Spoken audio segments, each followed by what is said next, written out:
தாமரைப்பூவுக்கும் தண்ணிக்கும் என்னைக்கும் சண்டையே வந்ததில்லை.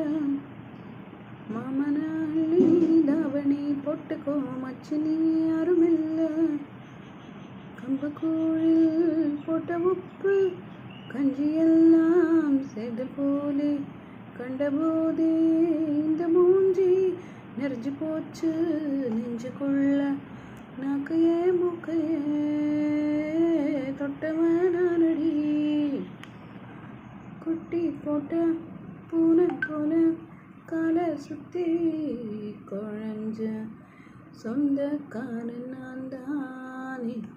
தொட்டு பார்க்க கூடாதா கன்னம் தொடும் கை ரெண்டும் கீழே கொஞ்சம் நீளாதா.